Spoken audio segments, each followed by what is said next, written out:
The Atlas Post. Well, I have great news for some of you thinking of applying for a PPP loan who didn't think that they might qualify. And it has been that the Paycheck Protection Program borrow application has been updated. Now, I've been looking at the site multiple times, and I just noticed it has been updated earlier this month. And then changes now open the doors for applicants that previously did not think they could qualify. The program deadline for the PPP is June 30th, so you only have a couple of days. So today we'll review the eligibility thresholds. As of June 20th, 2020, according to the SBA, there is approximately $128.356 billion remaining in the PPP. Earlier this month, the SBA and Treasury announced changes and released this new form to include the following changes. And this is SBA form number 2483.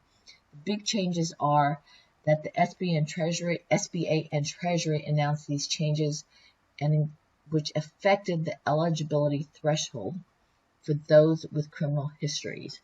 And it does ask you within the last 5 years for any felony involving fraud, bribery, embezzlement, or false statement in a loan application or an application for financial assistance, for federal financial assistance, or within the last year for any other felony has an applicant or any owner of the applicant, number 1, been convicted, number 2, pleaded guilty, number 3, pleaded nolo contendere, number 4, been placed on any form of parole or probation, including probation before judgment.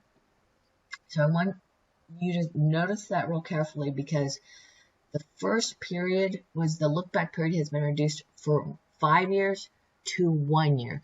So you're going to see in this portion of the form right here where it says, or within the last year for any felony that's been convicted, pleaded guilty, pleaded nolo contendere. So for those, it only goes back 1 year. It used to be 5 years, but it still remains 5 years for those involving fraud, bribery, embezzlement, or false statement in a loan application or an application for federal financial assistance.